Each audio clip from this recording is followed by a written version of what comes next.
funérailles des tabous, la renaissance par l'excellence.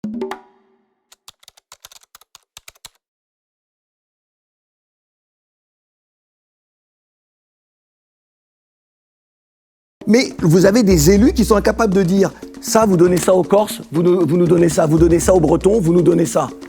Lorsque vous avez des gens qui ne sont pas capables, donc la réponse immédiate doit être politique, mais moi je pense que la vraie réponse, elle est on arrête.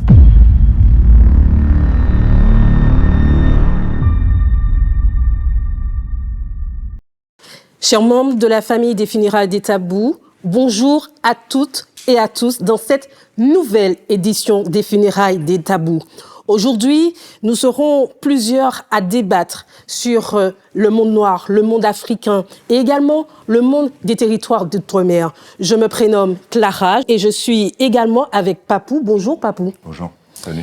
Aujourd'hui, nous allons aborder plusieurs sujets. Le but, c'est de vous introduire dans cette nouvelle émission en tant que spectateur. Vous ne serez pas uniquement spectateur, mais vous serez également acteur de cette nouvelle émission.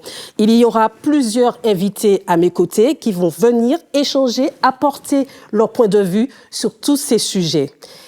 Avant tout, bonjour à tous. Papou. Enchanté de faire votre connaissance pour ce nouveau format, ce nouvel épisode. Je vais laisser vous être présenté un par un. Je vais commencer par Alison. Qui es-tu, Alison ? Donc, je suis Alison, d'origine capverdienne, née en France. Je suis concernée par tout ce qui est sujet des débats passionnants sur notre communauté, c'est-à-dire l'afroféminisme et la spiritualité, la religion concernant notre communauté noire. Ok. Ça va être un des thèmes qu'on va aborder. Kevin.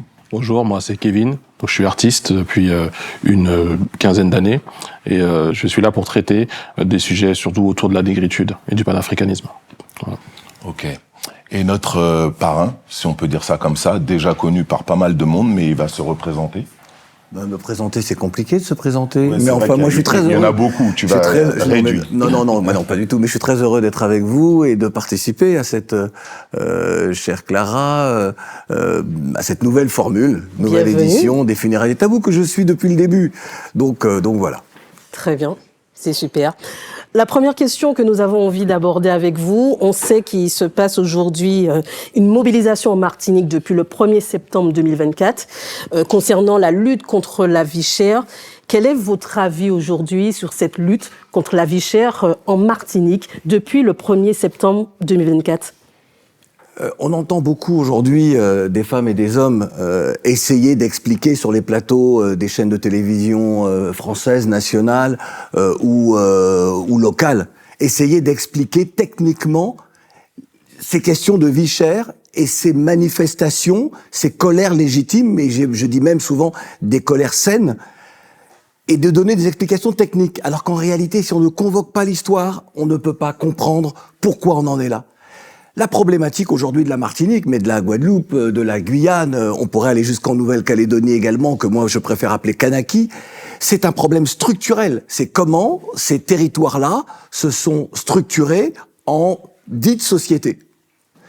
Si on ne rappelle pas le passé, c'est-à-dire ce sont des territoires de colonisation, d'extermination pour la Guadeloupe et la Martinique des peuples autochtones, la déportation des peuples d'Afrique pour être esclaves, et avec donc une caste qui a dominé du temps de la colonie, du temps de l'esclavage, du temps du néocolonialisme, qui a continué à dominer même après la départementalisation du 19 mars 1946, qui a fait de la Guadeloupe, de la Martinique, de la Guyane et de la Réunion des départements français, même si l'égalité n'est pas arrivée avec le décret de cette date-là. Et donc, depuis ces dates-là, en tout cas, des femmes et des hommes se battent pour l'égalité, pour avoir une égalité réelle entre la France d'outre-mer et la France hexagonale. Lorsque les allocations familiales ne sont arrivées aux Antilles qu'en 1975, alors que ces départements étaient des départements comme les autres à partir de 1946. Donc si jamais on ne comprend pas qu'il y a à la fois le poids de l'histoire, les imaginaires également, c'est l'imaginaire de celles et ceux qui appartiennent au peuple dominant, les imaginaires aussi de ceux qui depuis des siècles sont dominés, qui ont des colères sporadiques et puis finissent par s'arrêter, sauf qu'on est à une époque où aujourd'hui, je pense que les jeunes ne vont pas, les jeunes adultes, et pas seulement, ne vont pas s'arrêter dans leur colère et dans leurs revendications légitimes. C'est vrai que vous avez mis en avant le fait qu'il y ait un passé colonial. Est-ce que vous pensez qu'aujourd'hui, la France accepte son passé colonial avec les différents territoires d'outre-mer? Non, elle en est incapable. C'est difficile de dire à une puissance hégémonique, esclavagiste, coloniale, même si elle reconnaît que l'esclavage est un crime contre l'humanité, mais elle n'a jamais reconnu encore que la colonisation est un crime contre l'humanité. Ce qui est une évidence pour celles et ceux qui ont un peu d'humanité et qui ne sont pas dans une domination permanente. Nous sommes les dominants et c'est nous qui écrivons l'histoire. Et donc, je pense que tant que la France ne reconnaît pas ce qui a été commis et que les résidus nocifs de ce qui a été commis, eh bien, on les retrouve dans la vie chère. On les retrouve dans le mode de gouvernance. Lorsqu'il y a des colères comme aujourd'hui en Martinique, eh bien, on envoie les forces de l'ordre pour mater ces récalcitrants. C'est ce qui s'est fait en 61 à la Martinique, en 67 en Guadeloupe, en 74 à la Martinique également, avec sur une habitation où des ouvriers agricoles réclamaient que la journée de travail soit mieux payée. Bon, on leur a tiré dessus, on en a tué 4. Enfin, je veux dire, c'est structurel à la fois dans les esprits. C'est la phrase de Régis Debray qui disait, je la résume, que l'occidental a enlevé son casque colonial, mais les idées coloniales sont restées dans la tête.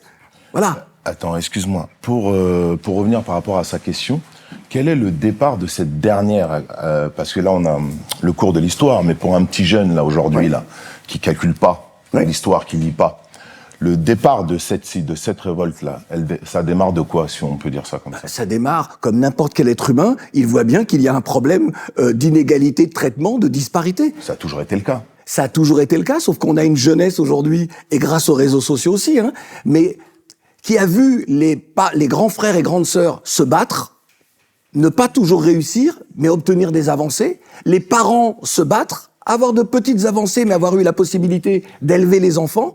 Les grands-parents qui ont été humiliés, les aïeux qui ont été humiliés, et eux disent « c'est terminé, l'humiliation, c'est terminé ». Donc nous, on va jusqu'au bout. Donc la demande, elle est où aujourd'hui?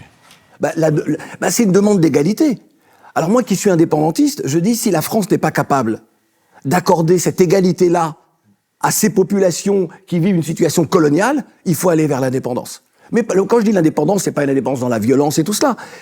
Mais il est normal, c'est une question de dignité aussi pour celles et ceux qui revendiquent en disant « ce n'est pas normal ». Si ce n'est pas normal, au regard de la situation, on doit pouvoir trouver une autre façon de vivre ensemble ou de vivre dans un partenariat. Voilà.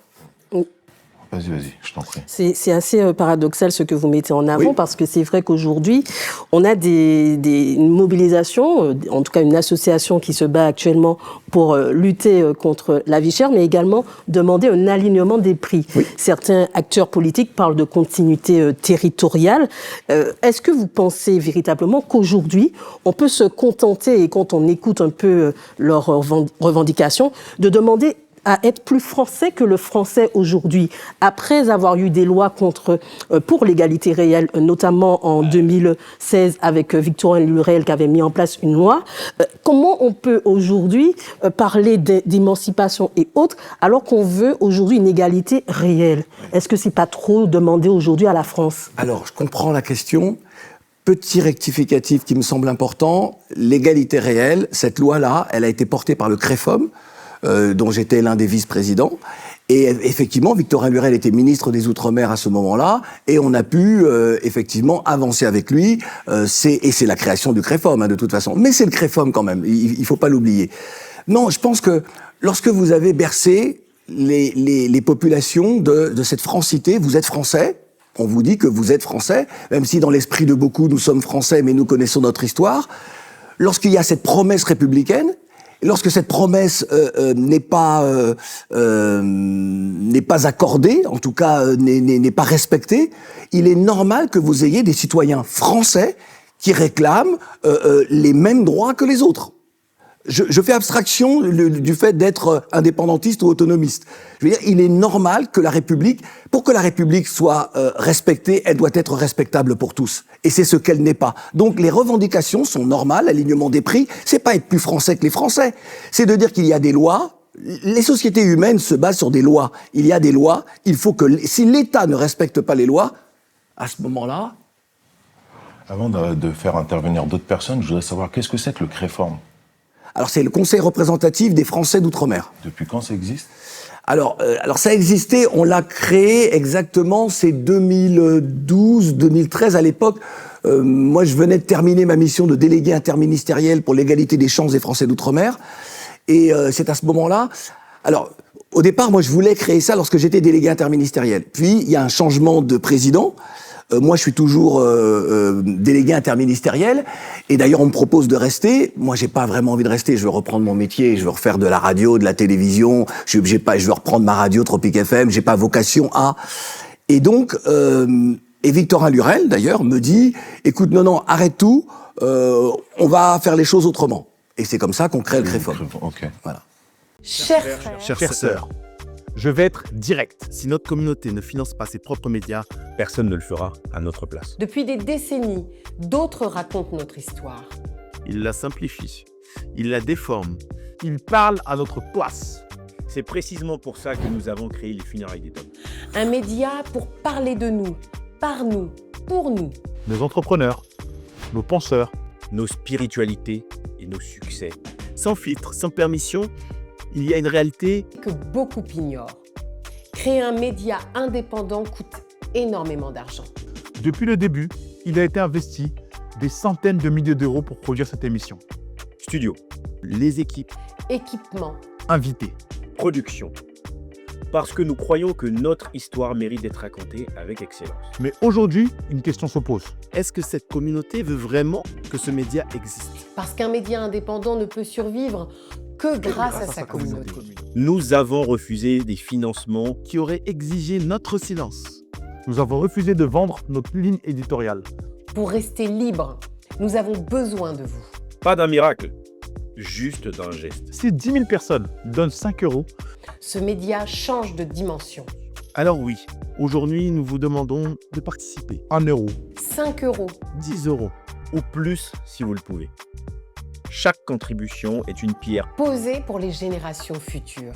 et si vous ne pouvez pas donner, Partagez ce message. Parce que le vrai pouvoir d'une communauté, C'est sa solidarité. Vous trouverez un lien en description. et souvenez-vous, Un peuple qui ne finance pas ses propres médias laisse les autres raconter son histoire. Merci à vous tous.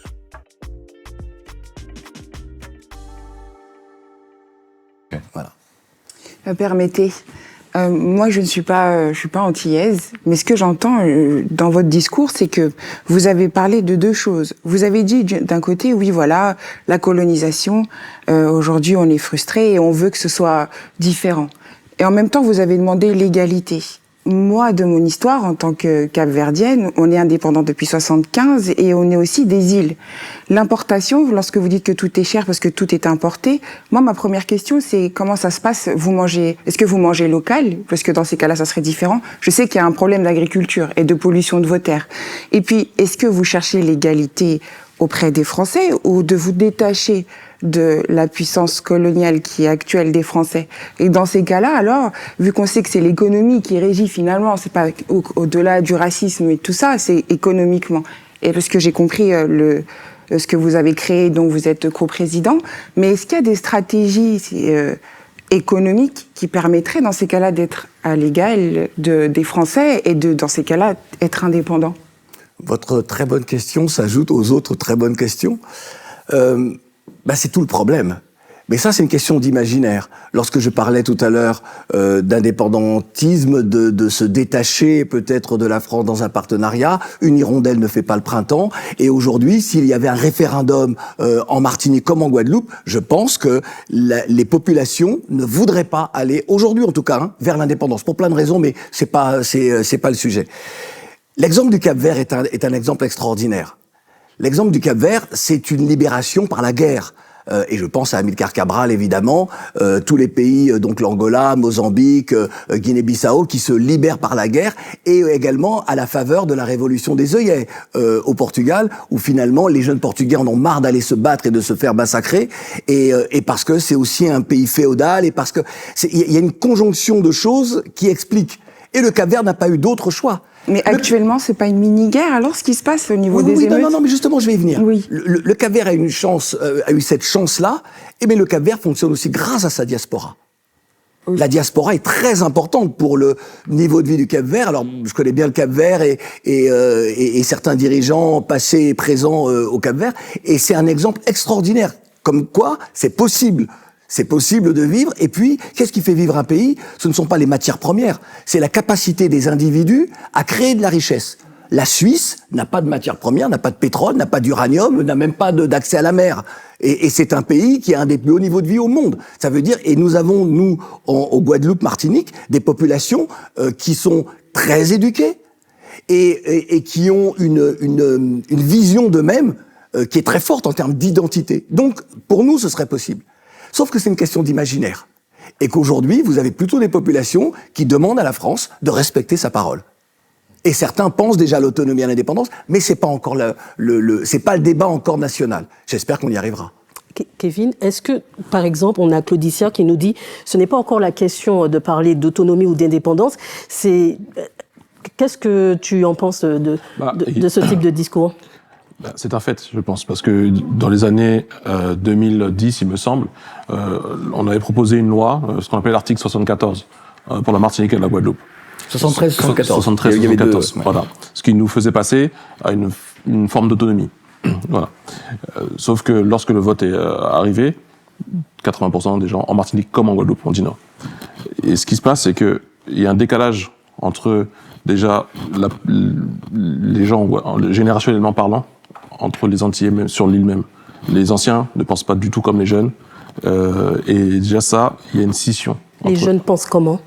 Je pense que les jeunes sont plutôt un peu plus éduqués sur les questions de l'identité, sur les questions de l'indépendance. Et les anciens, c'est un peu moins le cas. Et il y a quelque chose qui est important aussi, c'est que il y a un système qui se met en place. Dès que l'Antillais parle d'autonomie, parle d'indépendance, on agite le spectre d'Haïti. Toc, toc, toc. Si vous faites ça, vous allez être comme Haïti. Toc, toc, toc. Si vous faites ça, vous allez être comme Haïti. Et ça fait peur à l'Antillais de manière générale, parce que il faut savoir que nous sommes un peuple très récent.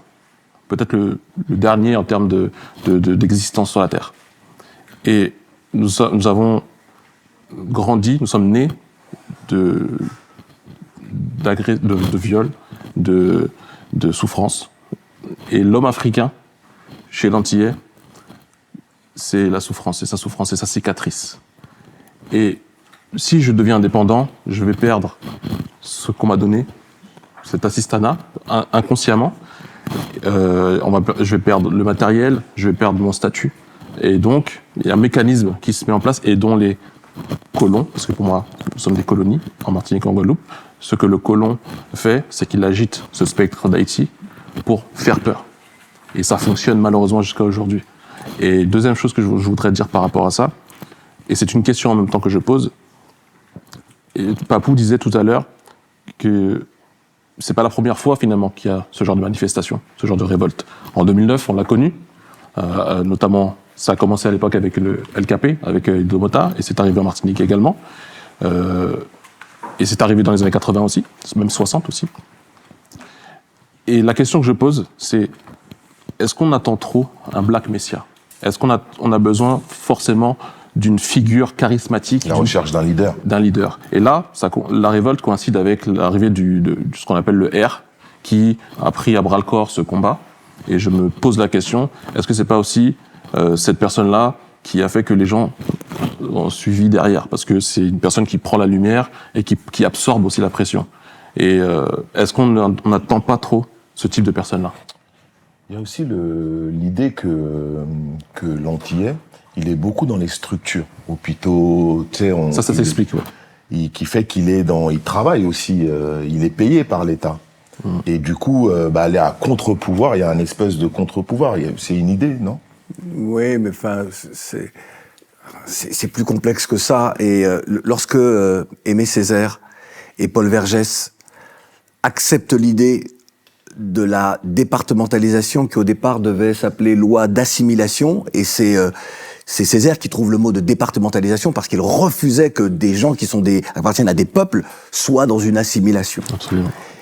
Il fallait bien que les gens travaillent. Je veux dire, le plus gros employeur en France, c'est l'assistance publique. Hein. C'est l'État qui est le plus gros employeur. Donc il n'y a pas de raison que ces populations-là ne soient pas dans cette dynamique-là. Et puis, je pense que ce que disait Kevin est très juste. Volontairement, je n'ai pas voulu parler d'Haïti parce que je me mets en colère lorsque les gens prennent l'exemple d'Haïti en disant « Oui, mais regardez Haïti, vous voulez devenir comme Haïti ».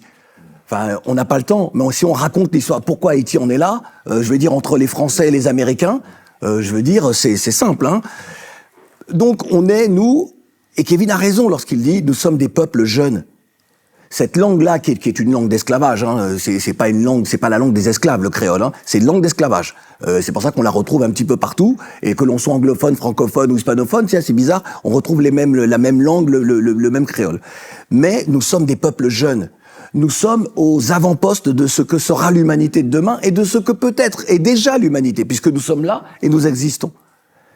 Et lorsqu'on est un peuple jeune, toujours dominé par une civilisation occidentale, même si on voit sa décadence aujourd'hui, dans tous les éléments, dans les guerres, dans les soutiens qu'elle apporte à certains et qu'elle refuse à d'autres, en rusant avec ses principes d'égalité et d'humanité, on voit bien que pour nous, le combat est extrêmement difficile. Et dans le même temps, regardez ce que ces deux îles-là ont apporté au monde. Parce que pour moi, la plus grande force, c'est l'identité. Vous vous rendez compte que, on parlait, Kevin, tout à l'heure, on parlait de Kassav. Est-ce que vous vous rendez compte ce que ce groupe a fait? Il a non seulement inventé une musique, il a permis à des gens d'être fiers de leur identité. Moi, premier concert de Kassav, 86 au Zénith, je pleure comme un enfant. Parce que je me sens fier, parce que je bombe le torse. Parce que dans la rue, je suis plus le même.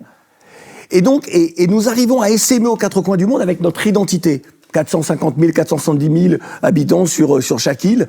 Bon, même si on est plus nombreux en France hexagonale, mais c'est un truc extraordinaire.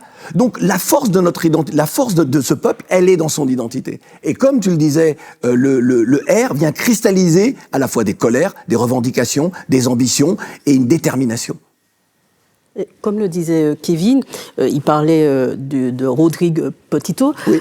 Est-ce que vous pensez qu'aujourd'hui, pour mener une lutte telle que la vie chère, ou même d'autres luttes, on peut penser au taux de chômage qui est très élevé, plus de 14% par rapport à la France hexagonale qui est à 7%, est-ce que vous pensez qu'il faut uniquement un leader politique? Comment peut-on aujourd'hui lutter contre l'ensemble des problématiques des territoires d'outre-mer? On pense à la Kanaki, il y a eu on voit ce qui s'est passé en Kanaki, la révolte du 13 mai 2024, où ils ont emprisonné le leader, notamment Christian Tin, qui est emprisonné en France hexagonale. Est-ce qu'il faut une figure pour mener ce type de lutte dans les différents territoires d'outre-mer? En 87, si Tin avait été leader, il l'aurait tué, hein, comme ils ont tué Eloi Machoro. Ça, c'est ça la réalité de la France coloniale. Hein. La France a conservé ses réflexes. Ce qu'elle fait en Kanaki est inacceptable.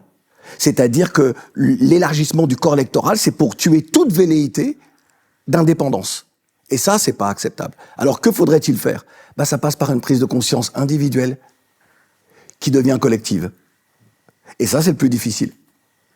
Alison, est-ce que tu penses, par exemple, il parle Claudicia parle de prise de conscience collective et individuelle, c'est ce qui manque aujourd'hui à cette population afrodescendante ou pas? Ce serait une prise de conscience de quoi, justement? Une prise de conscience d'être... Je reviens sur ma première question. Une prise de conscience de tout ce que tu as pu énumérer, Kevin. C'est-à-dire que on est antillais, on est issu d'eux, on est blessé, ou une prise de conscience de... Ok, on a connu ça pendant longtemps, c'est pas la première fois qu'on s'énerve, on est en colère. Maintenant, qu'est-ce qu'on en fait? Moi, je pense que la prise de conscience, déjà, il faut dire les termes. En tout cas, moi, de l'extérieur, comme je vous ai dit, c'est, on est en 2024, on est encore une colonie, mais on en souffre. On n'en sent rien du tout de cette colonie-là.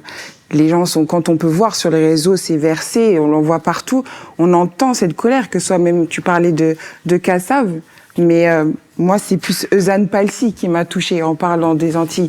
Ça va être aussi Gertie Danbury quand elle a parlé des rétifs en 1967. Ça veut dire que depuis les années 60, il y a des émeutes, comme tu parlais. Et donc aujourd'hui, prise de conscience et je reviens dessus. Ok, admettons maintenant dans l'idée qu'il y ait cette égalité. C'est-à-dire que au niveau même infrastructure, comment on pourrait, les métiers, comment vont-ils être créés? Comment on peut créer dans cet environnement? Il n'y aura jamais d'égalité. C'est ça. Il n'y aura jamais. Donc il la faut France autre chose. La France Mais c'est n'accordera jamais C'est d'égalité c'est ça. à ces peuples nés de C'est l'esclavage, Tout à ces fait. peuples lointains. L'idée d'un ministère des Outre-mer, le ministère des Outre-mer, c'est l'ancien ministère des colonies. Hein. Alors prise de conscience de quoi? On n'aime pas ce qui se passe. Qu'est-ce qu'on fait? On s'énerve. Et après? Alors, la question tout à l'heure, et c'est vrai, on n'y a pas vraiment répondu, la question sur est-ce qu'on consomme local? C'est-à-dire qu'à un moment donné, on devrait permettre, si jamais la France, l'État français voulait un vrai développement de ces territoires, si l'État français voulait vraiment que les populations aient un meilleur niveau de vie, par exemple, au lieu d'acheter, faire venir du pétrole de je ne sais où et d'y mettre des taxes et de l'octroi de mer et tout cela, sur tous les produits, on pourrait acheter des produits dans les îles environnantes. Je pense qu'à un moment donné, si les Antillais réfléchissent autrement que sur le syndrome Haïti qui pourrait être réglé de toute façon, si on se disait mais les Émirats Arabes Unis réussissent à faire quelque chose ensemble, nous dans cet archipel caribéen, on doit pouvoir faire quelque chose. Trinidad et Tobago ont du pétrole, je veux dire le Venezuela très proche a du pétrole, d'autres pays produisent comme la Jamaïque des choses dont nous avons besoin. Donc il est possible de fonctionner sans et puis les autres îles, il y a la Guadeloupe et la Martinique. Entre les deux, il y a la Dominique, qui est une île indépendante. Enfin, oui, ce serait possible. Il serait possible, moi par exemple, on a des terres agricoles à Capesterre en Guadeloupe. J'ai un de mes neveux qui a dit, moi les terres, je voudrais bien, c'est les terres de notre grand-mère, je voudrais bien avoir ces terres-là et produire des choses. Et on lui dit au départ, oui, mais tu sais, c'est pas rentable, mais lui, il va le faire. Et nous, les membres de la famille, on va l'aider à produire local, pour vendre sur le marché local et pas faire venir des tomates congelées, surgelées, je sais pas quoi, de France.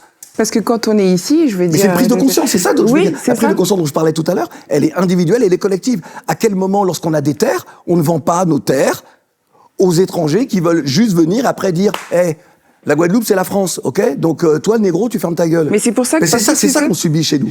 Il y a des gens qui vendent leurs terres. Bien sûr. Nous, on a des terres et on ne vendra jamais nos terres à des gens qui ne sont pas ou des membres de notre famille ou des gens de l'île. Mais Papou a dit quelque chose d'intéressant parce qu'il a dit qu'effectivement, on le sait, la communauté antillaise est souvent dans les fonctions publiques. Mais c'est là où Charles de Gaulle a été très intelligent, en fait, de vous donner... c'est plus vrai aujourd'hui. C'est peut-être plus vrai, mais je veux dire qu'en même temps, ça cloisonne. Parce que finalement, si on retourne dans l'essence des Antillais, moi, je sais que si je veux dire, la terre, c'est quelque chose de très réel chez vous.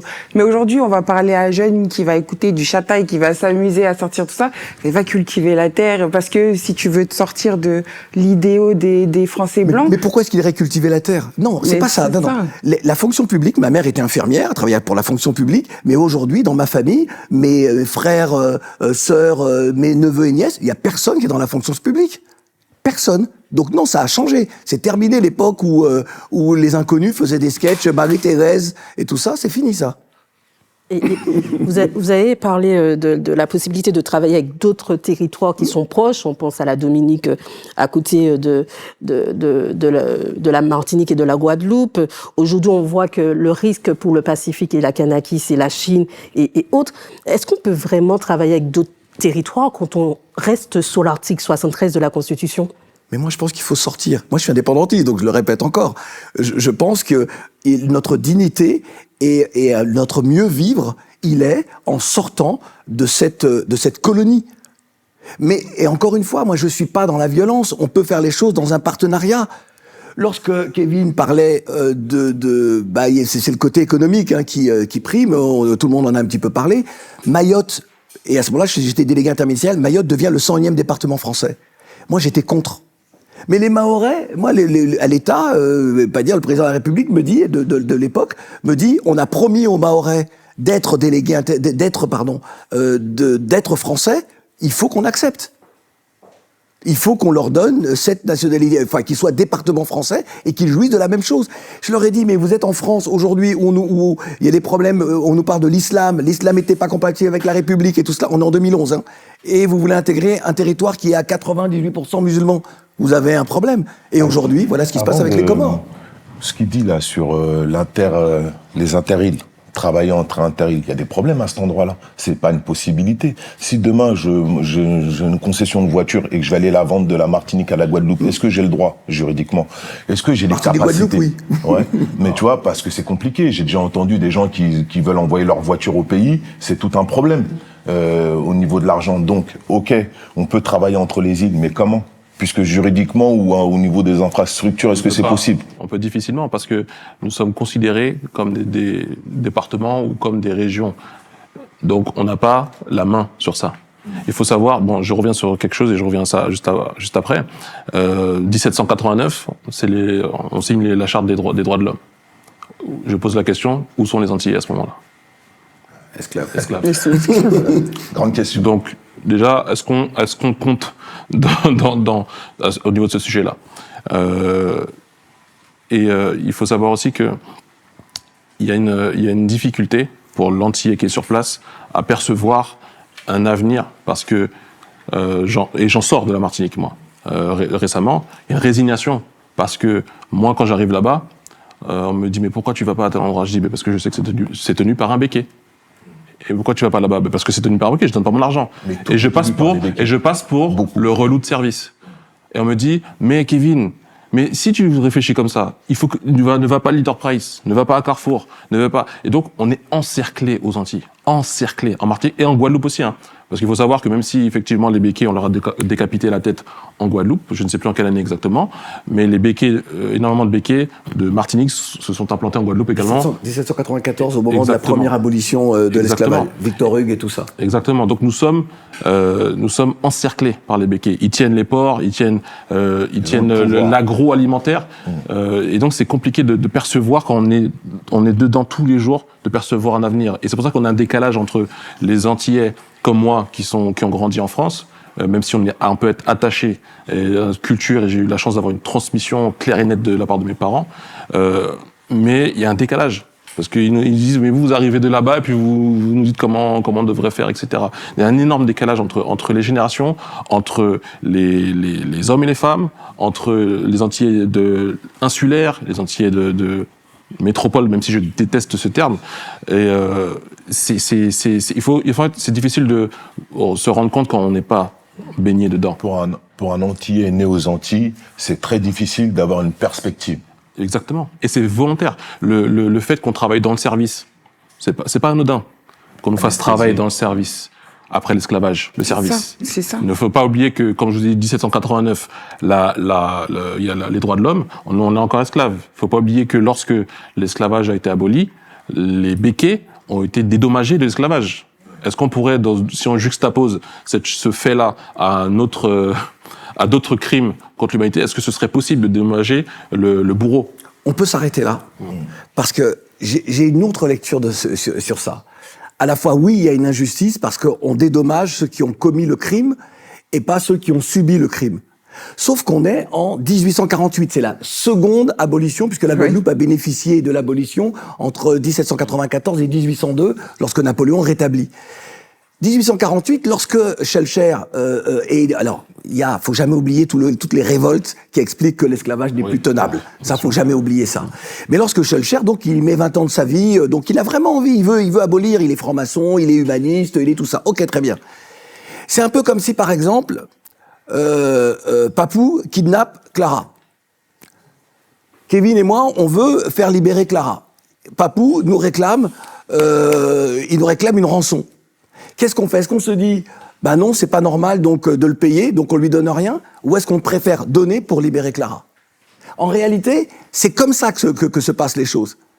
Mais ce que la France, mais malheureusement, n'aurait dû faire, c'est de dire, ok, on va aussi indemniser les esclaves. C'est là où je viens. Parce que, exactement, parce que les États-Unis, même si c'était rien, c'était un acre de terre et une mule, c'était rien du tout, mais il y avait quand même la symbolique du dédommagement. Pourtant, Dieu sait que cette société américaine, et nous en France, on n'a pas. Mais les maîtres d'esclaves ont été largement aussi. Les maîtres d'esclaves aux États-Unis ont quand même été grassement payés, indemnisés. Bien aussi. sûr, oui, non. Mais ce que je veux dire par là, c'est que le système à ce moment-là, il n'est pas juste. Faut pas chercher de la justice dans ce qui s'est passé en 1848.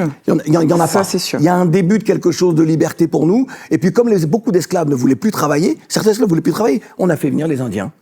1854, entre 1854 et 1856, on a fait venir des gens de la région de Pondichéry pour travailler. Parce que les nôtres voulaient plus travailler pour ceux qui les avaient martyrisés. Martyrisés. Voilà. Donc c'est pour ça que il faut toujours prendre la distance aussi avec l'histoire pour essayer, pour mieux comprendre. Mais toutes les mentalités dont on parle aujourd'hui, pourquoi est-ce qu'on va pas vers en disant on en a marre on va pas discuter sur la vie chère, on veut juste couper le cordon ombilical. Parce qu'il y a encore, et c'est la différence qu'il y a entre lorsque nous on est en France et lorsqu'on est au pays, il y a encore des disparités. Moi je sais que ma sœur, parfois j'ai une de mes grandes sœurs qui me disait « Oui, j'ai entendu parler tel homme politique, ouais, Zemmour. Ce qu'il dit c'est pas. » Je lui dis « Pardon, ce qu'il dit n'est pas. » Et quand tu lui expliques, il dit « Ah ouais, mais nous on voit pas ça comme ça aux Antilles. » En Guadeloupe, il y a des gens qui sont là, qui se dressent pour l'extrême droite. Donc on a un problème. Là on est dans les médias.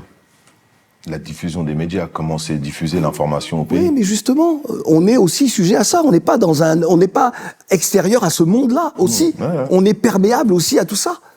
Donc c'est compliqué d'arriver, parce que lorsque sur les réseaux sociaux certains disent oui, mais prenez votre indépendance. Des gens d'Afrique souvent, prenez votre indépendance. Tu penses que Ils n'ont pas conscience. Je pense que c'est les personnes qui disent ça n'ont pas conscience de la complexité et même de l'enjeu même, je pense.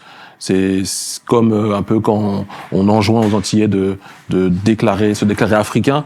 Pour un Antillais, c'est... Alors moi, je précise que je suis fier de mes racines africaines, je le revendique. Maintenant, pour un Antillais de manière générale, c'est complexe de se définir comme ça, puisque l'Afrique paraît très loin de nous et on ne connaît pas les langues, on ne connaît pas les coutumes, bien que nous avons énormément de coutumes chez nous, d'histoire. Par exemple, on a des comptines qui s'appellent Compé Lapin chez nous, et c'est Leuk. C'est l'équivalent de Leuk dans certains pays africains, c'est les mêmes histoires.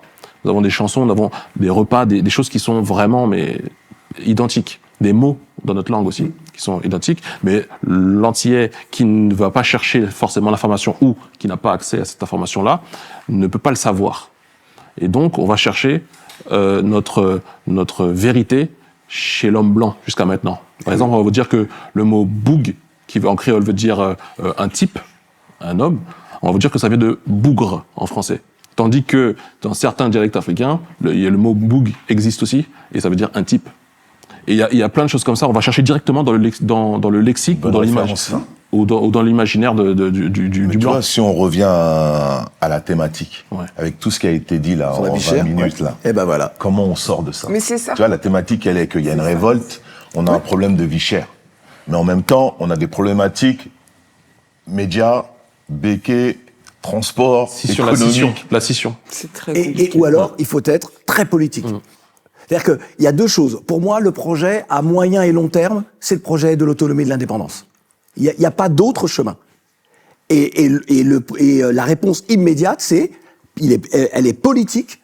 L'État doit permettre à chaque citoyen de son territoire, d'avoir les mêmes droits, d'accéder aux mêmes services et d'avoir des prix qui soient les prix nationaux. Vous savez, justement sur cette question-là, le fait d'avoir un ministère des Outre-mer, et moi je dis toujours aux politiques, mais pourquoi la Corse, l'île de Ré, l'île d'Ouessant ne sont pas, puisque c'est Outre-mer, ne sont pas dans ce ministère-là? On revient avec cette idée, ministère des colonies. Pourquoi vous avez des mécanismes qui sont accordés à la Corse et qui ne sont pas accordés à l'Outre-mer en général? C'est sur les billets d'avion, par exemple. Lorsque vous attestez d'une adresse en Corse, le prix de votre billet pour le bateau, le ferry ou l'avion est moins cher. Voilà. T'as des retours de ça, de ce genre de questions? Non, c'est pas une genre de question. Au moment où moi j'étais délégué interministériel, je me suis frité avec des ministres en leur disant, et avec la présidence de la République en disant, mais ça, il faut que ce soit accordé aussi aux originaires d'outre-mer. Et là, on en revient aux imaginaires justement, les élus d'outre-mer. C'est-à-dire qu'à quel moment les gars se disent on doit obtenir ça? Lorsque l'État supprime François, on est 3-4 à dire, et moi je dis au président de la République, Emmanuel Macron, dans les yeux, je lui dis à 2 reprises, je lui dis mais la suppression de François serait une erreur stratégique et politique. Il a supprimé parce que nous ne sommes rien. Parce que si nos élus avaient dit vous touchez pas à notre chaîne, là pour moi cette chaîne-là c'est aussi un peu les réparations, ça fait partie des réparations que nous réclamons. Mais vous avez des élus qui sont incapables de dire Ça, vous donnez ça aux Corses, vous nous donnez ça. Vous donnez ça aux Bretons, vous nous donnez ça. Lorsque vous avez des gens qui ne sont pas capables. Donc la réponse immédiate doit être politique, mais moi je pense que la vraie réponse, elle est on arrête. Et ça, je rebondis, c'est intéressant ce que tu dis, et j'ai vraiment le sentiment qu'on est en plein dans ce que Aimé Césaire appelait le génocide par substitution. Il y a eu la première étape, c'était le Bumidum, dont Alison parlait tout à l'heure. Donc dans les années 60, si je me trompe pas, je parle sous ton contrôle, la France a demandé aux Antillais, aux insulaires, pas que les Antillais, les insulaires, donc même les Réunionnais et tout ça, de venir dans l'Hexagone avec en échange un poste dans l'information publique. Donc quand les Antillais et les insulaires sont arrivés en France, on leur a donné des postes à peu de qualification la plupart du temps. Les femmes qui pensaient qu'elles allaient faire un métier, selon elles... Valorisant. Pardon ? Valorisant. Oui, valorisant, se retrouver à apprendre à faire le ménage, des choses comme ça. Et on respecte bien sûr les femmes qui font le ménage, on a besoin de toutes ces personnes-là. On l'a vu pendant le Covid, d'ailleurs. Et en échange, dans cette période-là, on a envoyé des Blancs aux Antilles, dans les îles de manière générale, à des postes, cette fois-ci, bien sûr, hautement qualifiés. Et donc, on se retrouve aux Antilles avec le professeur est blanc, le maire est blanc, le député est blanc, tout le monde est blanc, en fait. Et donc, il y a une volonté, je pense, vraiment, de changer la population des Antilles, de faire un nouveau Saint-Barth. C'est ce qui se passe à Saint-Barth. Et vous allez voir, par exemple, les Antillais ont beaucoup de mal à acquérir des terres aux Antilles. Oui, parce qu'on leur refuse de prêt. On tourne en rond, là. Exactement. Exactement. Je pense qu'on tourne en rond, mais on approche du but. C'est-à-dire que on a des difficultés chez nous-mêmes à acquérir des terres. Par contre, parce qu'on nous refuse, par exemple, des prêts. C'est le juge qui ne va pas accepter. Exactement. Parce que les banques ne vont pas être exactement. d'accord. Par contre, le blanc qui vient là, qui est dans son droit de vouloir acheter n'importe où, bien sûr, il arrive, et lui, c'est facilité. Pas parle des 40% de vie chère, des primes de chaleur. Exactement. Voilà. Ils ont des avantages que nous n'avons pas sur place. Et ça, il faut ils ont besoin des Antillais. Des Antillais à retourner travailler, une forte demande. Il y en a forcément, mais est-ce qu'il y a une forte demande des Antillais à retourner au pays pour travailler ? Bien sûr. Ouais. Mais dans les mutations, on verra que c'est plus facile pour un non-antillais d'aller aux Antilles que moi, je vais galérer plus que quelqu'un qui est blanc, par exemple. Pour aller... Et ça, on peut pas me dire que c'est un hasard. Mais c'est un fait parce que vous êtes une colonie. En fait, ce que vous demandez, c'est ce qui se comprend, 10 000%, mais ce que vous demandez, c'est d'être à l'égal du colon. Non, pas du tout. Non, C'est pas ça. Mais depuis tout à l'heure. Non, mais ce qui est tout à fait normal. On fait qu'un constat. Je vous vois venir depuis tout à l'heure. Oui, je suis là. Et non, mais c'est pas ça. Et presque ça me gêne un peu. Faut pas. Non, mais parce que dès le départ, on a et Kevin et moi dans nos propos, on a bien expliqué que nous sommes une colonie. Nous savons que nous sommes une colonie, que nous sommes administrés par un ministère qui s'appelle le ministère des Outre-mer, mais qui est en réalité l'ancien ministère des colonies, qui administre les. Alors c'est une phrase que je répète souvent, mais les confettis de l'ancien empire colonial français, c'est ça, très clairement. Donc nous savons. On demande pas à être l'égal du colon. On est dans une question politique, qui est une question de citoyenneté. Il faut faire, même lorsque l'on a un projet très clair pour nos sociétés, il faut savoir être mesuré, ne pas être excessif à certains moments. Là, aujourd'hui, vous avez, et c'est ce que demande aujourd'hui en Martinique et en Guadeloupe aussi, parce que les réunions s'enchaînent, et bref, je ne vais pas parler de la Guadeloupe là, mais ils demandent juste que l'État respecte les règles, en gros. Mais c'est rien d'autre, et c'est normal de demander ça. Mais sans poids. Ça veut pas dire qu'on n'a pas envie demain de partir. Sans poids politique. Puisqu'on sait que ceux qui vont gérer, qui vont faire la gouvernance, ils viennent, comment on dit, d'outre-mer. Non, c'est l'inverse. De l'Hexagone. Ils viennent de l'Hexagone. Absolument. Donc, les élus aussi, j'imagine. On a un gouvernement de droite. Alors, comment on fait sans poids politique pour atteindre cet objectif-là, sans poids politique? Moi, je vois qu'une seule solution, c'est la révolte populaire. Alors, j'irai pas jusqu'à dire faire des marches non violentes comme Luther King et compagnie, quoique, mais je pense que c'est important que ce soit une grosse partie du peuple qui soit dans la rue pour mettre la Martinique, je veux dire, dans l'actualité vraiment, mais dans le monde, que ce soit quelque chose de tellement fort que ça va dépasser les frontières de la France. Kevin, allons jusqu'au bout. Moi, en revanche, je pense que oui. Qu'est-ce qui fait que les Blancs du Sud, à Montgomery, cèdent sur les histoires des bus, la ségrégation dans les bus. Bien sûr. C'est quoi? C'est plus d'1 an de boycott des bus. Ça, et la vraie question, elle est là. Pourquoi tout à l'heure je parlais d'imaginaire, de conscience de soi-même et conscience individuelle et collective? Absolument. Sommes-nous capables de mener ce type de combat-là? Pourquoi la grève en 2009, à partir du 20 janvier 2009 et du 5 février en Martinique, 20 janvier en Guadeloupe et 5 février en Martinique, pourquoi n'a-t-elle duré que 44 jours à votre avis? Vous savez pourquoi elle n'a duré que 44 jours? Vas-y, dis-nous. Est-ce que vous savez pourquoi? Allez, dis. Peu de gens qui ont participé. C'est une question parce que beaucoup étaient des fonctionnaires et Voilà. au bout du 45e jour, t'es dans la merde. Mais dans la Claudie, merde. c'est pour Mais- ça. mais c'est c'est pour ça, ça que. mais ouais. Après, C'est pour ça qu'on parle de conscience. J'entends, mais je dis les termes parce que c'est les funérailles des tabous. Oui, mais non, mais- c'est pour ça. Et nous, que je dis nous, que c'est pour ça que on dit j'entends. les termes. Non, mais dans le sens où je dis, je comprends que ce soit pas agréable à entendre. Moi, je parle toujours d'extérieur, mais c'est pour quand on dit prise de conscience.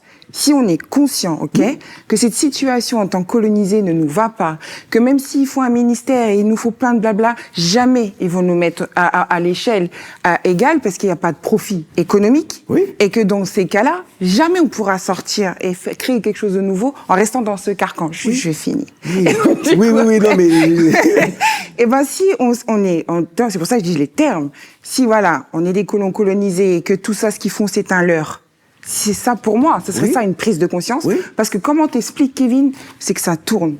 Oui, on voudrait bien acheter, mais on peut pas. Le juge, il veut pas parce qu'on n'est pas blanc. Oui, voilà, moi, je viens de la France, ou si chantier, je veux, mais je ne peux pas parce que je suis pas blanc. Même si je peux. Donc, en fait, quoi qu'il se passe, même si tu as toute la meilleure volonté du monde, eh ben, ça va pas marcher. Donc, je te rejoins. C'est l'émeute qui se passe en ce moment. Si cette colère gronde, elle fonctionnera peut-être. Imaginons mais que les gens décident... l'économie. Ouais, mais si les gens décident, aujourd'hui, c'est terminé. On ne va...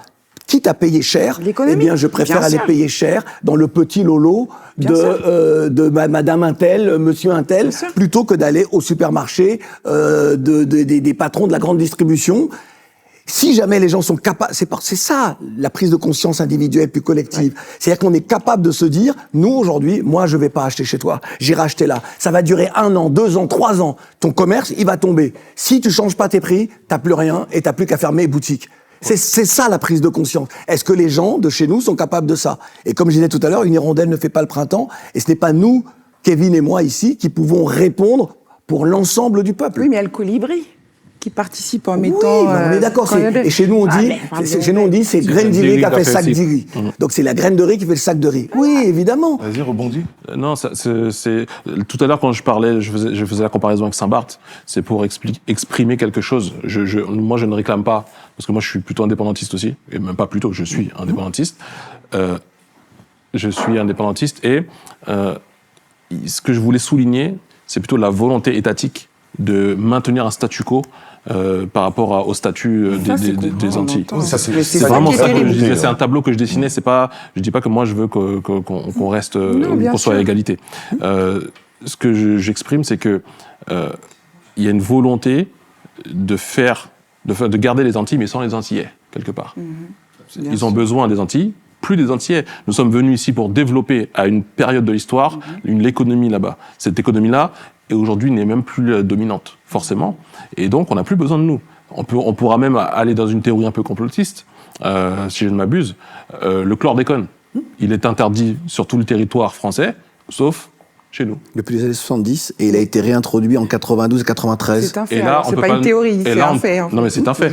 Et là, on ne peut pas dire que c'est le passé, etc. Parce que souvent, quand on parle des choses, on dit oui, vous restez sur le passé. Non, là, c'est le présent. Là, et pendant des années, il y a eu des luttes. Il y a eu des procès, des choses comme ça. On a repoussé jusqu'à l'année dernière, je crois, où il y a 2 ans, de dire il y a prescription. L'année dernière, alors il y a eu un non-lieu, La et prescription. qui dit non-lieu dit qu'il n'y a pas de responsable et de coupable. Exactement. Ça reste intéressant parce que Kevin a parlé du génocide par substitution.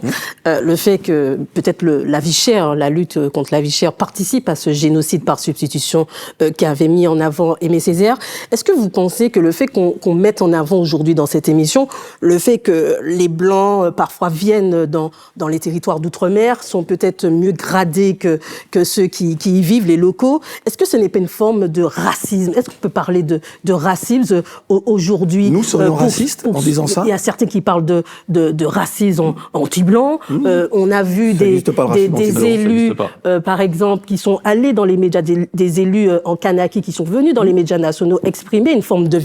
Voilà, ils sont venus dire qu'ils étaient un peu victimes de racisme, qu'on leur disait textuellement que, voilà, dans nos postes de cadres et autres, il n'y a pas forcément de locaux. Est-ce qu'on peut parler de racisme dans ce type de situation? Surtout que quand on parle de génocide par substitution, on peut faire un rapprochement avec la thèse, par exemple, d'Éric Zemmour, la théorie du grand remplacement. Oui.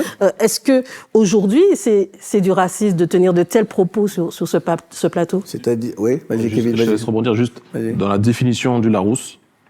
Si tu lis la définition, ça ne peut pas s'inverser. Parce que la plupart des gens pensent que le racisme, c'est la haine de l'autre. Sauf que c'est pas ça. C'est théorie selon laquelle il y aurait des races et une hiérarchie entre ces races. Donc, sous-entendu, les blancs au-dessus et nous, juste, je sais pas si en dessous, au-dessus des singes, à peu près. Et le deuxième point, l'extension, c'est comportement issu de cette théorie. Donc, des discriminations. Tu vois, par exemple, un noir ne peut pas empêcher un blanc d'avoir accès au logement, d'avoir accès à la propriété. Alors que le blanc peut avoir un droit du pouvoir sur ta vie. L'inverse n'est pas possible. Aux Antilles ? Partout. De manière générale, le racisme ne peut pas s'inverser. Et il y a un monsieur qui s'appelle Blanchard, je crois que c'est Pascal Blanchard. Pascal Blanchard, qui est un éminent... Oui, c'est un spécialiste de l'histoire, mais voilà, Pascal est aussi un producteur de documentaires. Voilà, exactement. Voilà. Et lui, il dit qu'en sciences humaines, en sociologie, le racisme anti-blanc n'existe pas. C'est un phénomène qui a été importé ici par Jean-Marie Le Pen, d'ailleurs. Et donc c'est quelque chose qui est une lutte, ça n'existe pas. C'est un mécanisme de défense qu'on nous oppose. Mais nous, en fait, ce qu'on peut nous reprocher, à la rigueur, c'est les répercussions du racisme. Donc, quand un blanc est victime d'une incivilité ou de quelque chose comme ça, ou d'une critique, ce n'est pas lié à sa couleur de peau, ce n'est pas lié à une condescendance raciale qu'on aurait parce que c'est ça en fait, hein, le racisme, c'est lié à ce qu'il représente. C'est-à-dire que chez moi, je n'ai pas accès à ça, et toi, tu as accès à ça. Comment c'est possible? Mais la question de Clara est très intéressante parce que, effectivement, pour essayer de délégitimer notre action et nos revendications, là encore légitimes, on nous oppose effectivement, oui, mais vous êtes raciste finalement, on voit bien que dans vos propos, vous tenez des propos racistes, et c'est vrai, et merci Kevin d'avoir rappelé ce qu'est le mécanisme du racisme dans la société occidentale, hein, et pas seulement en France. En 2012, j'avais fait une tribune dans l'Humanité qui s'appelait « Le racisme anti-blanc n'existe pas ». Alors si celles et ceux qui nous regardent, si vous pouvez aller la lire, d'ailleurs je pense qu'elle est plutôt intéressante, et en 2012-2024. Et je crois qu'aujourd'hui, on n'a pas, nous, à s'intéresser à ça et à s'arrêter sur ces questions-là lorsque l'on nous oppose ça. Tout comme, par exemple, lorsqu'on nous demande à nous de participer à des mouvements antiracistes où il faut combattre le racisme, moi je dis toujours, on n'a pas le temps, nous, de ça. Et puis, on n'a pas les compétences médicales pour s'occuper de gens qui sont malades, atteints de cette pathologie que l'on appelle le racisme. On n'a pas été formés pour ça, on a juste le temps. Ce sont des gens, pour moi, qui n'ont pas compris quel est le sens de la vie. Pourquoi est-ce qu'on vient au monde? Pourquoi est-ce qu'on est au sein d'une famille? Pourquoi est-ce qu'on met nous-mêmes après au monde des enfants? Pourquoi est-ce qu'on élève ces enfants-là? Pourquoi est-ce qu'on devient parent? Enfin bon, bref. Et on n'a pas le temps d'expliquer aux gens qui sont malades ça. On a juste le temps de construire un monde qui nous ressemble et qui nous rassemble. Et en ce qui concerne nos territoires, on est dans une forme d'urgence, c'est-à-dire qu'il faut que l'on sorte de ce carcan néocolonial ou colonial qui nous oppresse et qui fait que l'on vit une vie qu'on n'aurait pas dû vivre si on n'était pas dans cette structure-là. Je vais rebondir sur tout et on va arriver sur ton thème parce que ça fait un très bon pont avec l'identité noire et la négritude aujourd'hui. Il y a un super pont là à faire, mais avant j'aimerais... en allant plus ou moins dans ce qu'elle essayait de dire, on est arrivé à un moment donné où la réponse c'est la révolte, la réponse c'est l'indépendance. Mais on a une population qui vote, qui veut pas être indépendant. Et en même temps, on a plein de circuits qui sont bloqués, bouclés. Donc là, quel type de direction il faut prendre? Qu'est-ce qu'il faut régler en premier? Là, il y a l'indépendance, actuellement il y a un truc. Non, En tout cas, c'est jure. ceux qui votent qui ne souhaitent pas cette indépendance. Oui, parce qu'il y a exactement. ceux qui ne Ah, ça, votent c'est pas, important qui de dire. n'entendent Ils sont pas. assez nombreux, non? Il n'y a pas beaucoup de gens qui votent aux Non, Antilles. non, chez nous. Chez nous, non. C'est pour ça il peut se passer potentiellement ce qui s'est passé en Kanaki. C'est-à-dire que on demande l'indépendance, ok, dans 15 ans, on va vous proposer un référendum par rapport à ça. Sauf que pendant ce temps-là, on ramène plein de blancs en Kanaki, avec des postes bien aussi, avec des bons salaires, etc. Sachant que beaucoup de Kanaks, malheureusement, sont des gens qui sont illettrés, des personnes qui ne votent pas en masse non plus. Et donc le jour où le vote arrive, qui votent? Tous les blancs qui sont aisés, qui ont leur entreprise, qui ont leur poste, etc. Et le vote, c'est quoi? 80% de non. Qui connaît la Kanaki ici? Qui est déjà allé en Kanaki? Non, jamais. Vous avez déjà été? Oui. Si vous voulez comprendre, c'était moi à l'époque, je travaillais pour RFO, et donc pendant des années, fin des années 80 jusqu'au milieu des années 90, si vous voulez comprendre à quoi ressemble une colonie, nous qui n'avons, on parle de notre territoire, on dit ouais, c'est la colonie, c'est la colonie. Là, la Kanaki, c'est ça. Et c'est même l'apartheid. Il y a même des relents d'apartheid. Alors c'est pas tout à fait la même chose parce qu'il n'y a pas de loi ségrégationniste très clairement, mais en réalité c'est ça. On le ressent dans l'air. Ah, mais c'est une évidence. Avant de c'est passer violent. à la suite, que pensez-vous de la réponse politique aujourd'hui de l'État? Le ministre de l'Intérieur a répondu récemment à des questions, notamment par rapport aux leaders de cette lutte contre la vie chère. La réponse politique semble être la réponse policière. Oui. Dans ce type de situation, on n'entend pas non plus les grands leaders parler de... en tout cas, les activistes parler forcément de violences policières. Pourtant, dans nos territoires d'outre-mer, là, ceux qui s'apparentent aujourd'hui à des violences policières, on n'entend pas trop ici, en France hexagonale. Moi, j'ai pas vu les activistes habituels s'exprimer sur nos violences policières, ce qui, moi, je trouve, ce qui prouve d'une certaine façon que nous sommes toujours pas français. Oui, non, mais de toute façon. Donc, vous en pensez quoi aujourd'hui quand même de cette réponse politique de l'État aujourd'hui par rapport? Est-ce qu'il y a vraiment une réponse politique policière? Il y a une réponse politique. La réponse, elle est sécuritaire. On va mettre nos colonisés et nos colonies, on va remettre de l'ordre dans tout ça. Alors, le ministre de l'Intérieur dit, et puis il faut aussi répondre aux questions aussi de vie chère. C'est pas de son périmètre. Donc lui, il a beau avoir des mots. En revanche, il a fait quelque chose d'extrême, qui, moi, à mon avis, est extrêmement grave. Quelqu'un que le peuple martiniquais, aujourd'hui, en tout cas, beaucoup de Martiniquais soutiennent dans son action. Il a rappelé les antécédents judiciaires de cette personne. Comme d'habitude. Il a voulu donc discréditer le mouvement en rappelant que ce gars-là était, à un moment donné, dans sa vie, un délinquant. Malcolm X aussi a été un délinquant. Et pour une certaine Amérique, Martin Luther King aussi était un délinquant. Hein, d'accord ? Donc on voit bien quel est l'état d'esprit encore une fois, de la France vis-à-vis de nous. Alors, cette terre-là nous appartient. Ça, ils le font même, ils le font même en France. Hein. Ils décribilisent souvent, et la violence policière aujourd'hui avec notre gouvernement, et c'est malheureusement, c'est juste pour, c'est pas pour décribiliser. C'est vrai. C'est juste, sauf que, à 2 reprises, des chaînes d'information nationales m'ont invité à venir parler. Oui, et parfois 3 heures avant, ont annulé. Et après, on finit par me dire, oui, on t'explique, on nous demande de ralentir un petit peu. Avez-vous vu ce qui se passe en Martinique faire la une du 20h ? Non. Eh bien, ça, c'est la meilleure réponse que je peux donner, chère Clara.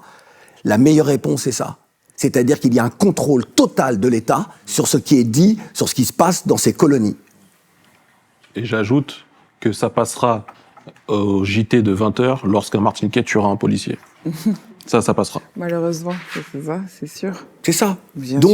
Donc, si on a envie de se dire, OK, les projets que nous poursuivons, Kevin et moi et bien d'autres, heureusement, pour aller vers l'indépendance, on met ça de côté. Aujourd'hui, la réponse que pour répondre à la question de Papou, ce que veulent les Martiniquais, c'est les mêmes prix. Pour que les gens aient une conscience d'eux-mêmes et se disent ce combat-là, on l'a remporté et qu'on peut peut-être demain aller vers une évolution statutaire, on a parlé de l'article 73-74 tout à l'heure, eh bien, pour aller vers cette évolution-là, il faut déjà remporter ce combat-là. Pour donner confiance aux gens, vous voyez, lorsqu'on est ensemble, qu'on mène un combat, on peut le gagner. Il y a d'autres combats à mener demain. Exactement. Et pour terminer, après on passe si tu veux. La diaspora, elle est d'accord? La diaspora antillaise qui est en Ah Europe, oui, ah oui. Elle participe Bien à ce sûr, combat, elle y va. Bien sûr, bien sûr. On est même plus énervé. Bien sûr, bien sûr. Je voulais dire que Aimé Césaire, lorsqu'il a voté la loi de départementalisation, il a dit qu'il ne le faisait pas de gaieté de cœur, qu'il le faisait dans le souci de l'urgence, parce que les gens avaient besoin de manger, en fait. C'est ça aussi, il faut qu'on se le dise. Même Aimé Césaire, qui a posé, pour moi en tout cas, les jalons de l'identité, de la pensée antillaise, de l'identité par rapport à l'identité, il l'a dit. Il a dit, je le fais parce que je vois autour de moi, je vois de la souffrance, je vois de la misère. Donc les gens ont besoin de manger, donc je le fais. Maintenant, je pense qu'il faut qu'on passe à une autre étape maintenant. Et il l'a regretté. Et il l'a regretté. Ouais. Il l'a regretté en disant, quand je vois mon peuple qui finalement se vautre ou se conforte dans quelque chose qui est pas confortable du tout, je résume sa pensée, mais voilà, il l'a regretté après. Ouais, c'est ça. Et aujourd'hui, il faut qu'on passe à une nouvelle étape. Et là, j'aimerais qu'on passe sur peut-être l'autre sujet. C'est là, il y a quelques jours, il y a l'acteur qui jouait Kunta Kinte, le Kunta Kinte adulte du film Racine, il est décédé. Et symboliquement, je voudrais demander est-ce que c'est pas le moment aussi pour qu'on ne soit plus des Noirs Kunta Kinte, c'est-à-dire des Noirs dans la réaction, puisque Kunta Kinte, ce qu'il habitait, c'est plus on lui faisait changer, on lui demandait de changer son prénom, plus il rappelait je suis Kunta Kinte, je suis pas Toby. Il rappelait à ses semblables, à ses enfants notamment. J'habitais dans un village de Djouffouré. J'étais un jour dans la jungle pour prendre du bois pour faire un tambour et les blancs m'ont kidnappé, etc. Et donc j'aimerais poser cette question-là. C'est par rapport à l'identité antillaise. Est-ce qu'il faut revendiquer notre africanité de manière tranchée, radicale, ou est-ce une lubie? Ou est-ce qu'on doit épouser une forme de créolité, c'est-à-dire d'universalisme? J'ai des ancêtres arawaks, et j'ai des ancêtres, voilà. Parce qu'aujourd'hui aux Antilles, il y a beaucoup de gens qui ont des ancêtres arawaks, alors que les arawaks ont tous été exterminés. Mais tout le monde a... Bon. C'est récent, ça? Non, il a raison, Kevin. Moi, ça me fait rigoler. Les arawaks, alors pour préciser, les Caraïbes, les Caraïbes, parce qu'il y a les derniers, les Caraïbes, qui sont la vraie population originelle en Martinique, en Guadeloupe et dans la Caraïbe de manière générale. C'est des Indiens, des Amérindiens plutôt. Et ils ont tous été exterminés, d'accord? Mais aujourd'hui, un Antillais sur deux presque dit qu'il a des ancêtres arawaks. C'est dû à quoi? Non, il y a un... Peut-être pas un sur deux, mais je provoque un petit peu. Oui, mais c'est pas si faux. Non, c'est techniquement pas possible. Non, mais c'est pas si faux. C'est démographiquement impossible. Pourquoi? Alors, il y a eu les Canilagos, mais c'est pas si faux cette histoire. Non, il y a un moment. Pourquoi? Non, mais moi j'adore parce que, et Kevin l'a expliqué, on pourrait aller beaucoup plus loin, c'est comment ce rejet de son africanité, et on peut comprendre parce que les êtres humains, la partie négative de toi, c'est pas la partie que tu veux revendiquer. Mais n'importe quel être humain ferait pareil, hein. C'est pas une question de noir ou de... Pourquoi ce serait une partie négative? Non, mais je vais t'expliquer. Non, mais si, parce que c'est la partie, on vous a déporté, on vous a christianisé, on vous a dit, votre Dieu, moi, par exemple, je suis pas catholique du tout, j'ai pas de religion de toute façon, je respecte les croyants, mais j'ai pas de religion. Je l'ai déjà expliqué ici dans une émission, on vous a enlevé tout ce qui faisait la sève de votre identité originelle. Bon. Mais je dis quand même aux gens, ça sert à rien d'essayer d'être ce que vous auriez pu être s'il n'y avait pas eu ces épisodes de l'histoire. Parce que c'est de la schizophrénie. Soyez vous-même, essayez d'avancer avec votre conscience, votre nouvelle identité. Les peuples autochtones ont été, alors on les appelle Amérindiens, mais moi j'ai un problème avec cette terminologie-là, parce que Amérique, Indien, c'est Christophe Colomb s'est trompé en pensant que c'est des Indiens, ils sont pas Indiens. Donc les peuples autochtones et tout ça et tout.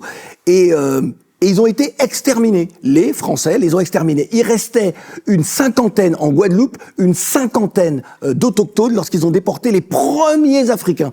Pensez que les gens ils se sont mélangés comme ça, ils ont fait des enfants, et après c'est pas du tout passé comme ça. Et ceux qui restaient ont été déportés à la Dominique. les derniers qui restaient. Ce qui fait qu'à la Dominique, il y a encore des familles encore qui restent là. Mais pas en Guadeloupe. Les gens, parce qu'ils pensent qu'ils ont, avec les métissages, ils ont une couleur qui ressemble un peu à des trucs qui seraient un peu, pour reprendre l'expression, amérindiens. Ils se disent, ouais, je suis amérindien. C'est pas vrai.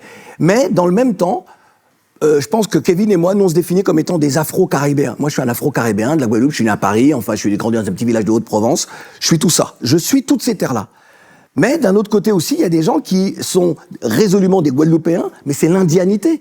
Leurs parents ont été déportés, enfin, sont venus d'Inde. Donc, on est tout ça. Et puis, il y a l'Europe aussi. Il y a les mélanges avec les Blancs. Donc, c'est ça la force de cette identité-là. Et n'oubliez jamais que nos peuples, on a appelé certains, les gens qui étaient clairs de peau, on leur a donné des noms d'animaux.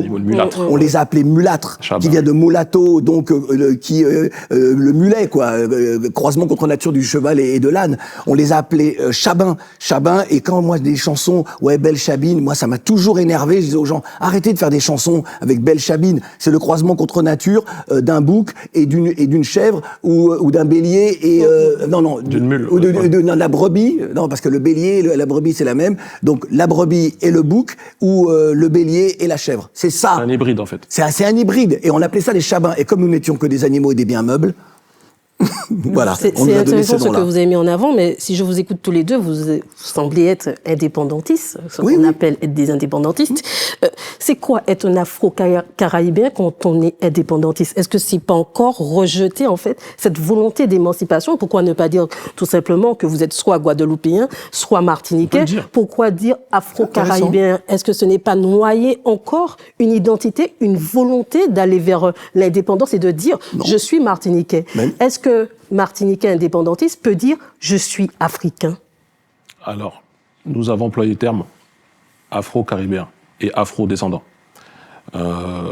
Africain, je pense que nous le sommes, mais pour se définir clairement africain, il faudrait déjà savoir d'où on vient, dans quel pays exactement, parce que l'Afrique n'est pas un pays.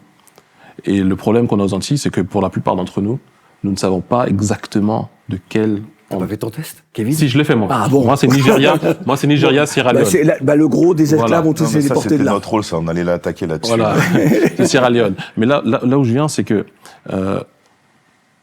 nous avons une problématique, c'est que, comme je vous disais tout à l'heure, l'homme africain, ou la femme africaine, parce que c'est vrai que dans la négritude, le langage est exclusivement masculin, on a l'impression souvent, mais les femmes, donc africaines également, ça représente notre souffrance, en fait, notre blessure. On ne veut pas retourner à ça, inconsciemment. Donc on va chercher, encore inconsciemment, toutes sortes d'ancêtres. On a des ancêtres blancs, hollandais, arawaks, etc., pour justement parer et se créer une forme de résilience par rapport à cette histoire-là.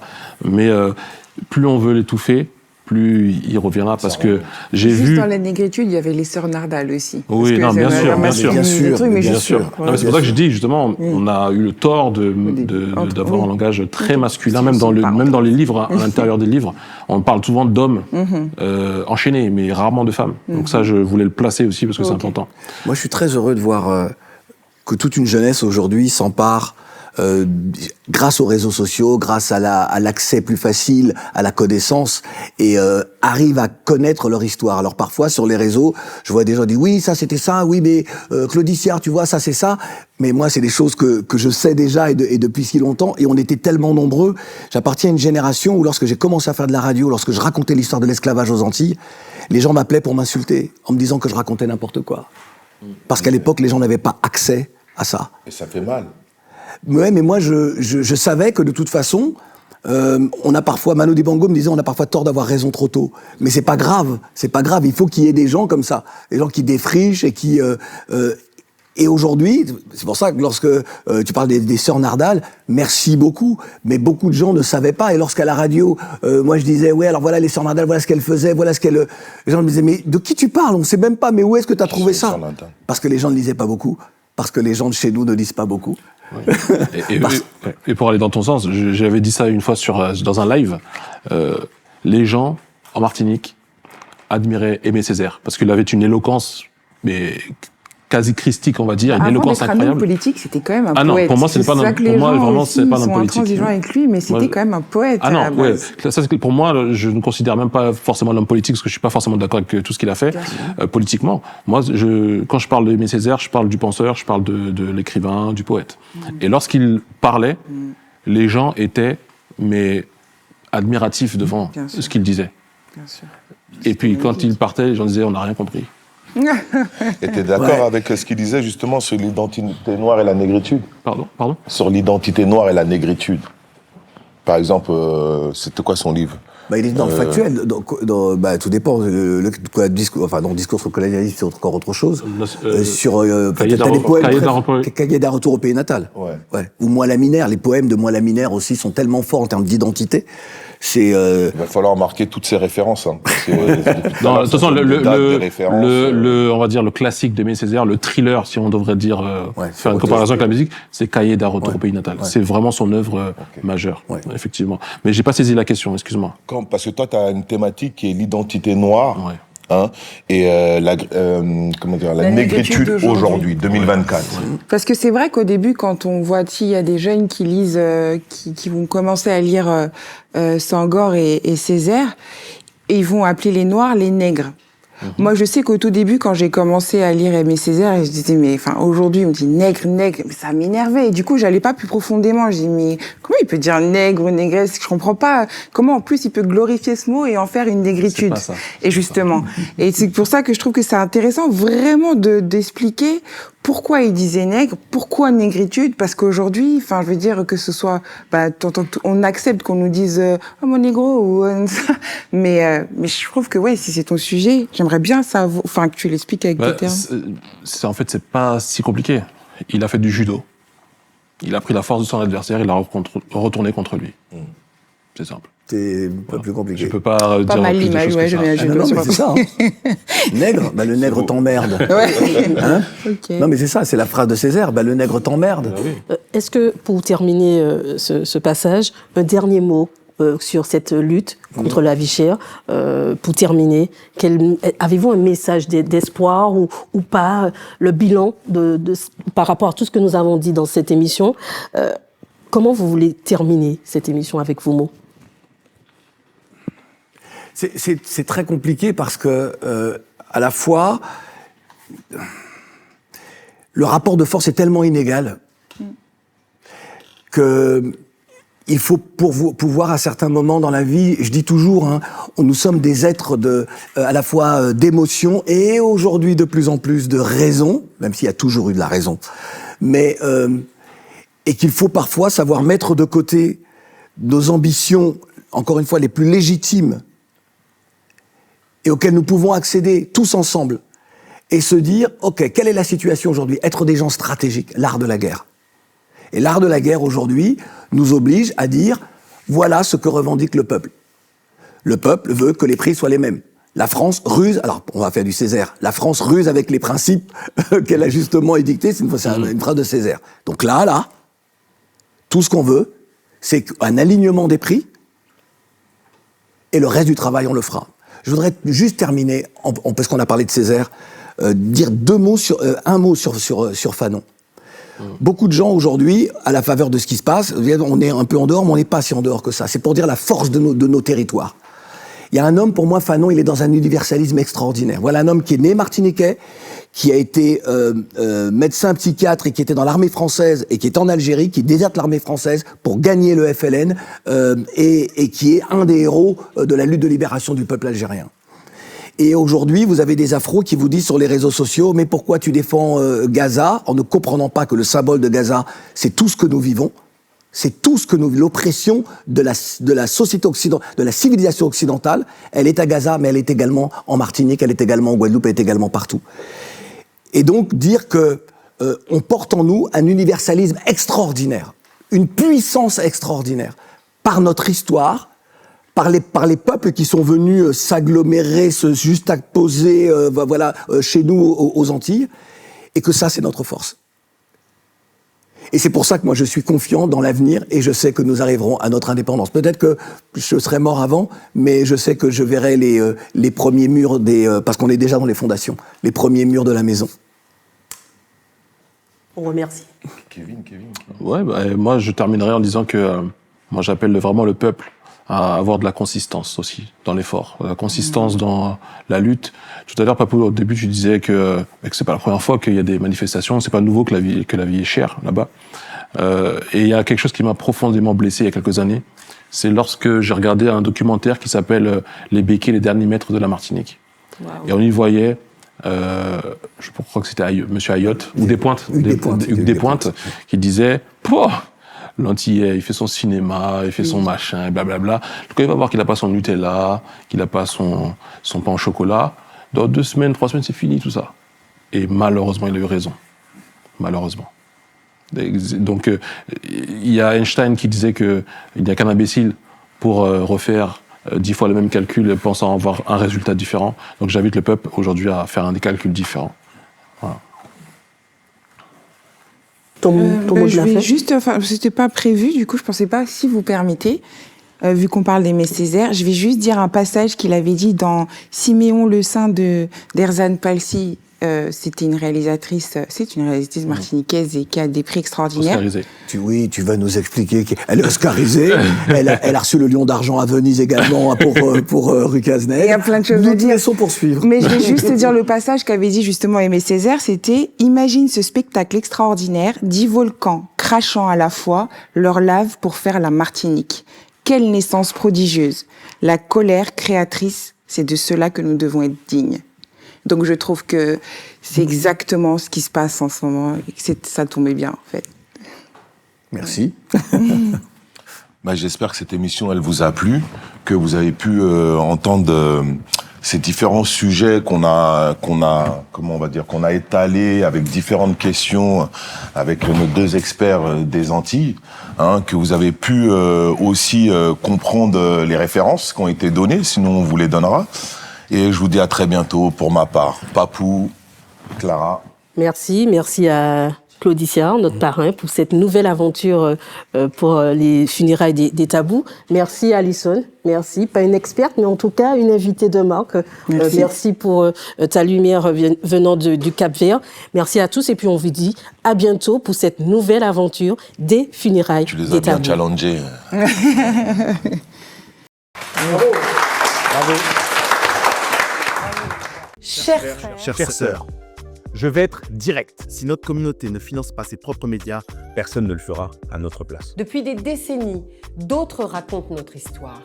Ils la simplifient, ils la déforment, ils parlent à notre place. C'est précisément pour ça que nous avons créé les funérailles des tabous. Un média pour parler de nous, par nous, pour nous. Nos entrepreneurs, nos penseurs, nos spiritualités et nos succès. Sans filtre, sans permission, il y a une réalité que beaucoup ignorent. Créer un média indépendant coûte énormément d'argent. Depuis le début, il a été investi des centaines de milliers d'euros pour produire cette émission. Studio, les équipes, équipement, invités, production. Parce que nous croyons que notre histoire mérite d'être racontée avec excellence. Mais aujourd'hui, une question se pose.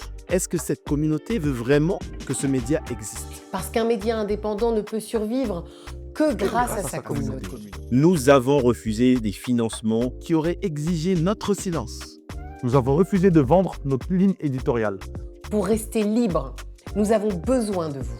Pas d'un miracle, juste d'un geste. Si 10 000 personnes donnent 5 euros, ce média change de dimension. Alors oui, aujourd'hui, nous vous demandons de participer. 1 euro, 5 euros, 10 euros, ou plus si vous le pouvez. Chaque contribution est une pierre posée pour les générations futures. Et si vous ne pouvez pas donner, partagez ce message. Parce que le vrai pouvoir d'une communauté, c'est sa solidarité. Vous trouverez un lien en description. Et souvenez-vous, un peuple qui ne finance pas ses propres médias laisse les autres raconter son histoire. Merci à vous tous.